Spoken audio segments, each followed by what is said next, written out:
पिछले 12 वर्षों में railway, highway, airport, logistics, ports, digital infrastructure पर कल्पना बाहर का तेज गति से विस्तार हुआ है, विकास हुआ है, हर स्तर पर काम हुआ है।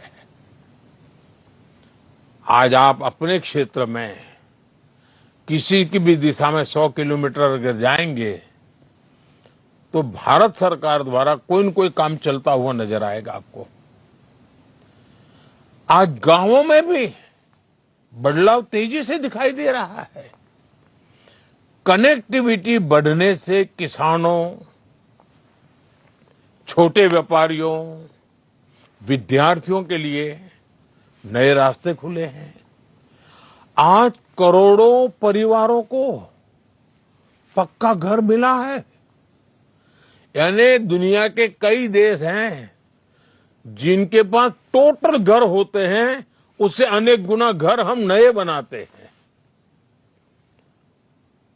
इतना ही नहीं, जो मेरा स्वच्छता का अभियान है उसको तो मैं कभी भी भूलने नहीं देता हूं लोगों को, और न ही मैं भी भूलता हूं। उसमें शौचालय की बहुत बड़ी महत्वपूर्ण भूमिका है। हम उस पर भी बल दे रहे हैं। करोड़ों घरों तक आज बिजली पहुंची है। रूफटॉप सोलर एनर्जी, कितने नए नए वेंडर्स मैदान में आए हैं। अब देखिए, जल जीवन मिशन से नल से जल पहुंचाना, मैं अभी देख रहा था कि मैं चाहता था कि शहरों में पीएनजी के कनेक्शन बढ़े, तो मुझे प्लम्बर नहीं मिल रहे थे, कमी पड़ रही थी, क्योंकि जल जीवन के मिशन में कई सारी बड़ी संख्या में प्लम्बर वहां लगे हुए थे।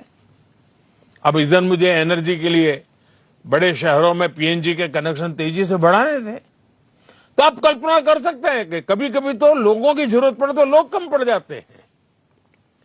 साथियों, इन बदलावों का असर सिर्फ सामान्य नागरिकों की सुविधाओं तक सीमित नहीं रहता। गांव तक सड़क पहुंची तो मार्केट तक आना जाना आसान हुआ। बिजली की सुविधा बेहतर हुई तो छोटे उद्योग धंधे आगे बढ़ने लगे। गांव में भी एग्रीकल्चर में वैल्यू एडिशन होने लगा। पहले अगर वो लाल मिर्ची बेचते थे, अब बिजली आई तो लाल मिर्ची का पाउडर बनाते हैं, पाउडर बना करके पैकेज बनाते हैं, पैकेज बना करके बेचते हैं।